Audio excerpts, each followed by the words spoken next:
So, this would be the last class of transport phenomena. I hope you have enjoyed this course. The primary objective with which we have started this course is to give you an idea about the different type of transport processes can be tied together by an unified treatment. So, this course is therefore a unified treatment of heat, mass and momentum transfer. In this last class, I will give you an overview which is essentially the summary of the objectives of the course with which we have started and what we have done to fulfill each of those objectives. So, there would be tutorial problems. There are a number of problems which I have solved in the class to clarify your concepts, to clarify your doubts, and if there are anything remaining, anything that you would like me to address once again, please write to me and I will try to make sure that those concepts are explained to your satisfaction. So, what we have done in transport phenomena? Let us start with that. But before we do that, let us quickly review what are the requirements of transport phenomena, the textbooks that I have prescribed for the course and so on. So, I first start with this where we said that it is a basic fundamental course in chemical engineering. However, the concepts that we have developed in here would find use in mechanical, biotechnology, nanotechnology and several other areas in which one has to model a process for which the relations or correlations are not known to you. How can you start with the basic physical principles governing heat, mass and momentum transfer and arrive at a fundamental governing equation? You also have to understand the process so that you will be able to suggest what are the possible physical boundary conditions that your system must obey. For example, it could be the no slip condition, it could be the adiabatic surface in terms of heat and mass transfer and so many, it is a very fast reaction, a slow reaction, so many different types of examples of boundary conditions that we have discussed in this course. So, even though it is a course of chemical engineering, I think it would be equally applicable to anyone who is trying to find out the science behind observations that you see in the laboratory, that you see around you. So, whenever you observe a new phenomena, as an engineer, as a scientist, you would like to model that. So, in order to model that, the fundamental forces which are at play in that process need to be examined carefully. Their interrelations would have to be established through the use of appropriate modeling. So, this course not only teaches you the fundamentals of heat, mass, momentum that you have already studied, this is a training for you to see how a process can be modeled. So, we started our transport phenomena with the basic book, which the book that I have referred to many times in this course is that by Bird, Stewart and Lightfoot, which was published maybe about 50 years back, but it is very relevant even today, and it has made a paradigm change in how chemical engineering is taught throughout the world. So, the unified treatment that Bird, Stewart and Lightfoot proposed in 1960s is still a valid concept. It is a concept which students everywhere still try to understand. So, I wanted to give you that flavor in this course. So, the first book that I have prescribed for this is Transport Phenomena by Bird, Stewart and Lightfoot, and the second book which you probably have studied before is Fluid Mechanics by Fox and MacDonald, and the third, so this Fluid Mechanics, this book by Fox and MacDonald I have extensively used for boundary layers and related concepts, and the third one is Introduction to Heat and Mass Transfer by Incropera and DeWitt, which I have used for our treatment of the similarity, the equations and so on. So, if I look at the formally the course plans and let us try to see what we could achieve in this course. So, the first we started with the fundamental concepts of momentum transfer.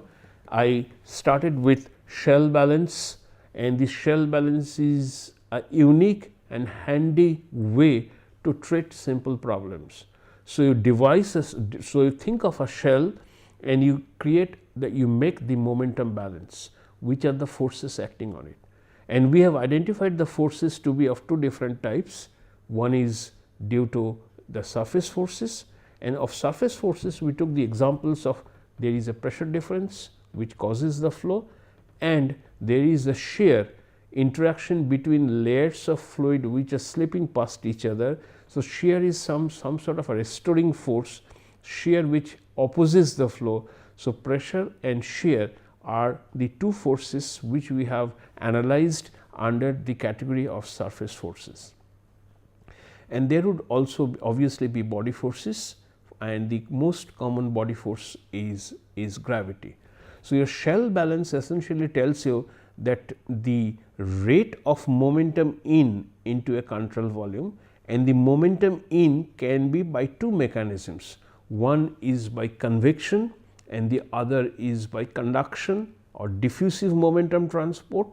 So, when I talk about convection, it is due to the actual flow into the control volume. So, we now know how to express the convective transport of momentum inside the shell, and we also know that the shear stress is going to be felt by a surface which is parallel to the direction of flow. So, the area through which mass and momentum comes in and the area on which the shear forces would act are different. So, we have done that in our shell momentum balance. So, from a difference equation we have obtained a differential equation that governs the process, and then we solve the differential equation with the help of appropriate boundary conditions, namely no slip and no shear. So, that is what we have covered in the first 2 weeks to formulate and to solve the momentum transfer in laminar flow. But we have realized at some point that it is becoming increasingly difficult to do a shell momentum balance and to arrive at solutions. This is particularly true when we talk about when there are multidimensional effects, when we have transient flow present in transient condition present in the flow. So, the need for a generalized treatment of momentum transfer in the form of a general equation that takes care of all these transport through the momentum transport by two means, the pressure force, the surface force, the time dependent, the transient nature of the flow, all those can be put together in the form of a general equation which we have derived in the class and which is Navier-Stokes equation. And we have Navier-Stokes equation in rectangular coordinates, cylindrical coordinates and in spherical coordinates. So, we need to choose the right component of Navier-Stokes equation from those available in your text. You do not have to remember Navier-Stokes equation, but you should know which component to choose.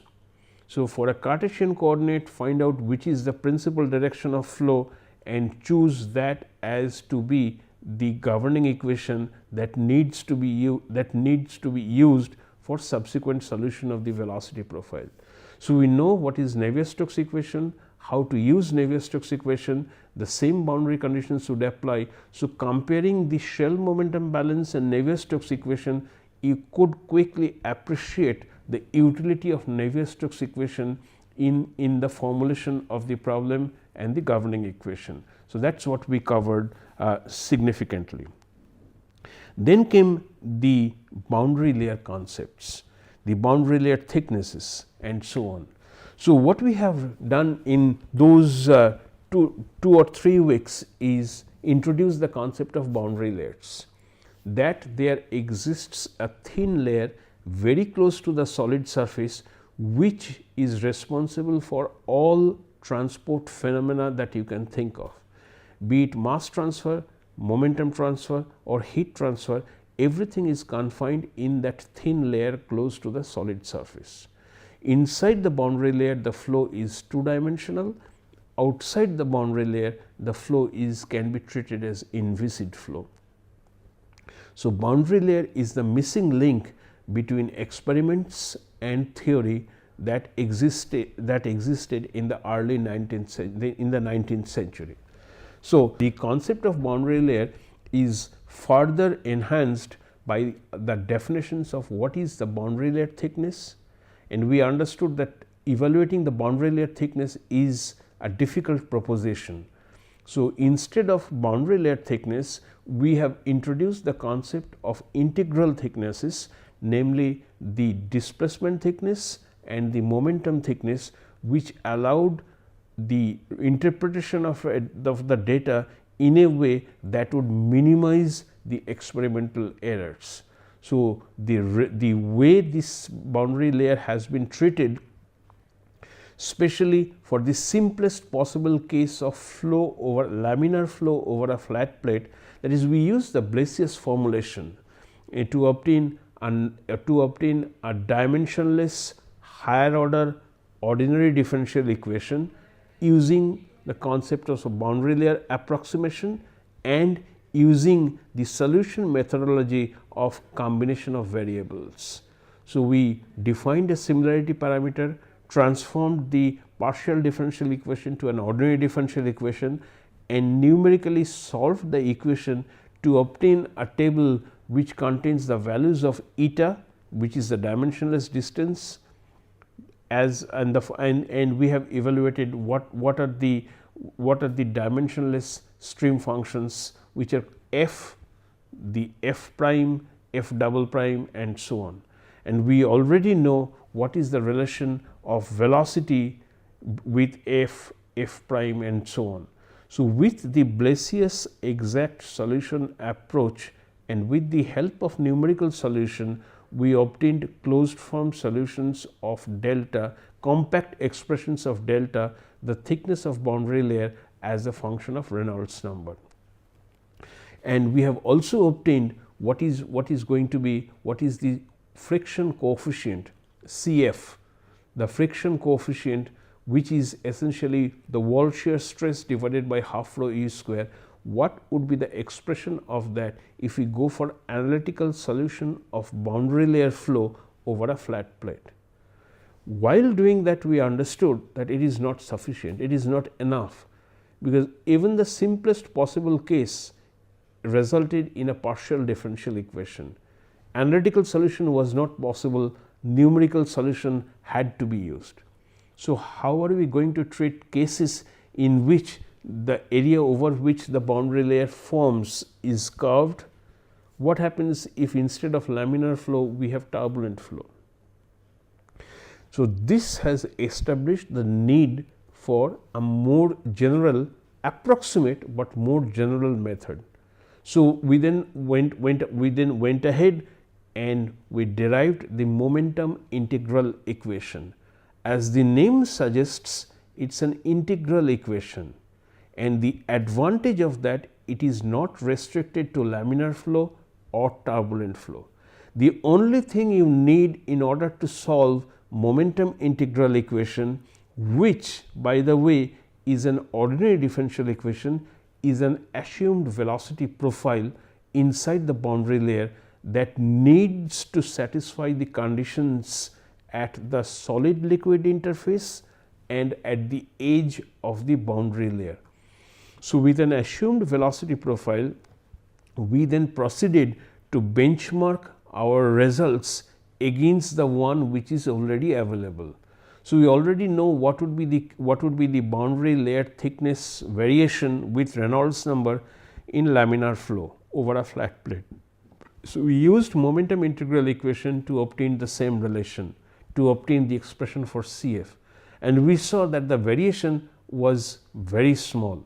Even even with the approximations used in momentum integral equation, it was very successful in obtaining an expression of delta or Cf that is almost the same as that obtained from a very lengthy and complicated procedure of solving partial differential equations in differential analysis of fluid motion.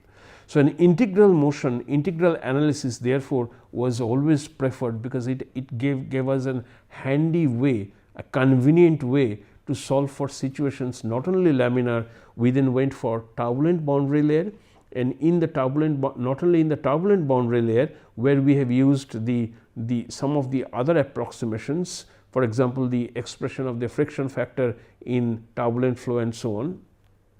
We then obtained what would be the growth of the boundary layer, what is going to be the friction factor for mixed flow cases, because most likely the boundary layer is going to start as laminar, then after it reaches a certain distance, after it covers a certain distance, the value of Reynolds number to be equal to 5 into 10 to the power 5, which is only a convention that from that point onwards the flow inside the boundary layer is going to be turbulent, and we know that turbulent boundary layer grows faster than the laminar boundary layer.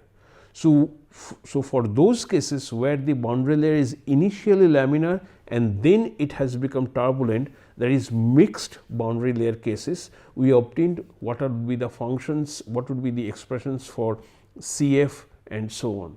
So, that is what we have covered in momentum integral equation in turbulent boundary layers, and we have also covered the concept of drag, the drag forces, and we have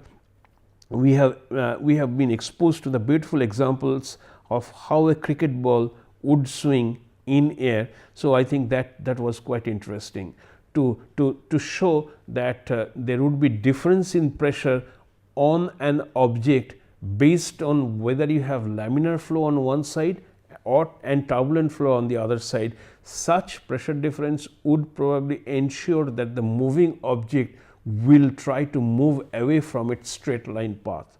So, we have had a good example of swinging of cricket ball into to finish with our understanding of what is drag and how it works.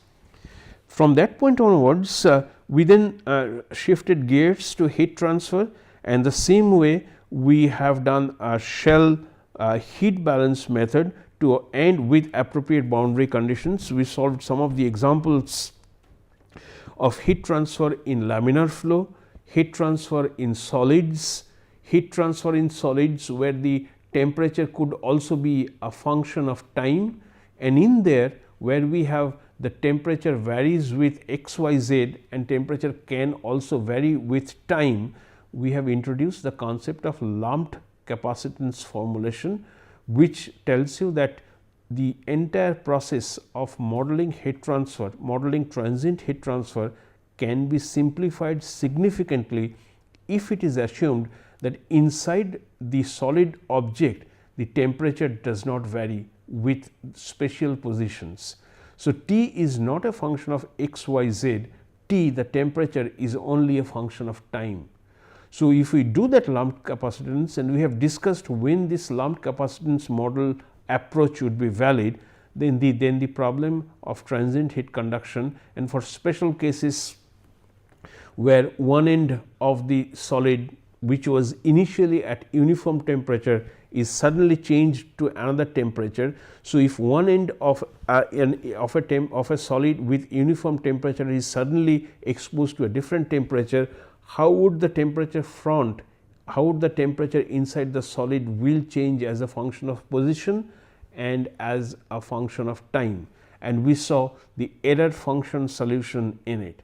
This error function keeps on coming back in many of the transport phenomena problems. For example, when you have a solid plate and a pool of liquid above it, and if you suddenly set the solid plate in motion, then the velocity in here in this pool of liquid above the moving plate, above the plate which is suddenly set in motion, also will change in error function, and we have solved that problem in class.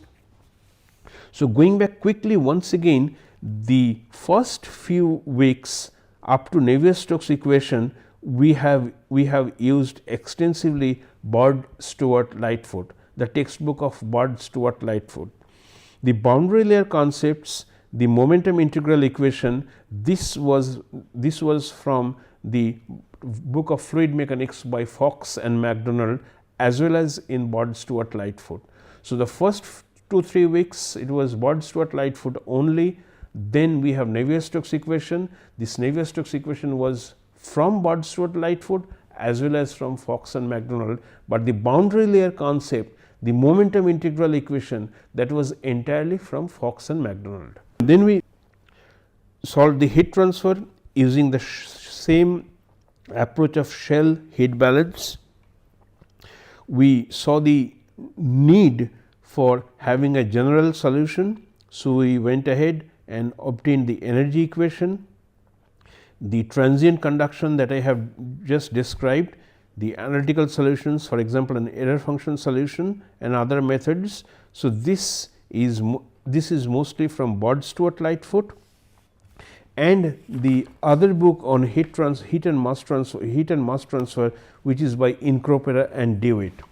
So, the Incropera and Dewitt, that book we have used for definitely for transient conduction, but for formulation of heat transfer and energy equation we have covered from Bird-Stewart-Lightfoot. So, week 6, 7 and 8 are from two books, what is Bird-Stewart-Lightfoot and Incropera and Dewitt. With this behind us, from week 9 and week 10 we have worked on mass transfer. So, the same way we have done for heat transfer and momentum transfer, we started with shell mass balance. We wrote the equation, the species equation, which is essentially an extension of the equation of continuity, and there we saw that the generation of a species or the depletion of a species can take place through reactions with another reactant which is present. So, the source or sink term in the form of equation, in the form of reaction, will appear in the species balance equation. But we also understood that as long as this reaction is homogeneous reaction, that is, this reaction is taking place everywhere in the reaction medium, it would appear as a separate generation term in the species balance equation. If it is a heterogeneous reaction, a catalytic reaction which takes place only on the catalyst surface at a specific location, then it would not appear in the governing equation. The presence of a catalytic reaction, a reaction which takes place on a surface, will be accounted for by the boundary conditions. So, the major point here is that the species balance equation is similar in concept to the heat balance, the momentum balance that we have derived before, but the generation term here, if it is a homogeneous reaction, it is going to come in the governing equation. If it is a heterogeneous reaction, it is going to come in the form of boundary conditions on the surface. And these heterogeneous reaction, the implication of having a very fast reaction or a slow reaction, that we have gone through two examples where a fast reaction is taking place, making the reactant concentration on the surface to be equal to 0, and a slow reaction which would ensure that some reactant will exist on the surface, and at steady state the diffusion of reactants towards the catalyst surface must equal to the reaction rate. So, requirement of steady state demands that these two rates, the diffusion rate and the reaction rate on the catalyst surface, must be equal. So, we have solved a number of interesting problems on mass transfer in those weeks, and I have extensively used Bird-Stewart and Lightfoot, both for the shell mass balance, for the development of the species balance equations and so on, but I have also taken examples from the book of Heat and Mass Transfer by Incropera and Dewitt to solve some of the problems which are even more interesting. So, those weeks, the week 9 and 10 for mass transfer is mostly from Bird-Stewart and Lightfoot. And in the last 2 weeks, the past 2 weeks, we are after we have studied momentum transfer, heat transfer, mass transfer, Navier-Stokes equation, energy equation, species balance equation, we saw that what binds them together is the location where all of this is taking place, the concept of boundary layer. So, we wanted to see if the equations of heat transfer, mass transfer and momentum transfer inside the boundary layer can be explored, can be analyzed, can be looked into in more details to obtain the similarity. So, what we have done is we wrote the equations and we non-dimensionalized them. The moment we non-dimensionalized, some of the similarity parameters automatically came out of those equations. So, when we non-dimensionalize the Navier-Stokes equation inside the boundary layer with the boundary layer approximations, Reynolds number came out of that. When we have done the same with energy equation inside the boundary layer, we saw its Reynolds number and Prandtl number which were the similarity parameters. And for the case of mass transfer, its Reynolds number and Schmidt number. So, when we place all these 3 equations side by side, we start to see a similarity. The similarity would be even more prominent if I could make the Prandtl number and Schmidt number, the value of the Prandtl number and Schmidt number equal to 1, which is a very strong assumption, which is a very I mean, this assumption can obviously be questioned, but let us assume that the Prandtl number and Schmidt number, they are equal to 1, and let us assume that the effect of dp dx, which is there in the governing equation for momentum transfer, is 0. So, if dp dx is 0, Prandtl number and Schmidt number are equal to 1, then all these 3 equations will be identical. One is in terms of velocity, the other is in terms of temperature, and the third one is in terms of concentration. These 3 equations are identical, and when you see the boundary conditions on the surface and at the free stream, when you look at the boundary conditions with all these assumptions, dp dx 0, Prandtl, Schmidt equal to 1, the boundary conditions are also identical. If that happens, when the governing equations are the same, the boundary conditions are the same, then the systems are dynamically similar, and under that condition, any relation that you have obtained, for example, heat transfer, can be modified to be the relation for mass transfer, provided you change the similarity parameters corresponding to heat transfer, to mass transfer, and so on. So, any relation of Nusselt number which contains Reynolds and Prandtl number can be used because of similarity as a relation for mass transfer, provided you change the Nusselt number to Schmidt number, Reynolds number will remain unchanged, the Prandtl number can be changed to Schmidt number. So, this similarity, which is known as Reynolds analogy, which is the most restrictive form of analogy, because it demands that Prandtl number and Schmidt number should be equal to 1, the applicability of this analogy can be extended further, which we have seen by incorporating Prandtl number and Schmidt number correction factors, which gave us the modified Reynolds analogy or the Chiltern-Colburn analogy.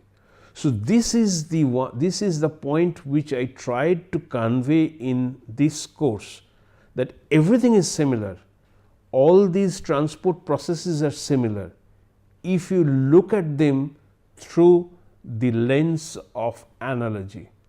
So, all these processes are therefore similar, therefore, an unified treatment of heat, mass and momentum transfer is possible. and the last 2 weeks, week 11 and 12, where we are discussing about analogy, this is entirely from the book of Incropera and Dewitt, Heat and Mass Transfer by Incropera and Dewitt, and I have solved a large number of problems on the analogy to clarify the concepts in this. And towards the end, I have also included some problems, solution of some problems which deal with momentum integral equation, because I thought that I should spend more time on that momentum integral equation part. So, overall I have given you a brief overview of the course material, how we have attempted it, a summary of what we have done in this course, and the books which you should follow specific to each of these chapters. So, I think you have enjoyed, I hope you have enjoyed this course, and this is a difficult course because it is very fundamental in nature. So, you have to think, you always have to think and find out how to view, how to express, how to model a system, but at the fundamental level all are similar: mass, momentum and heat. So, that is the take home message that I would like you to take with you, and I wish you the best. Thank you.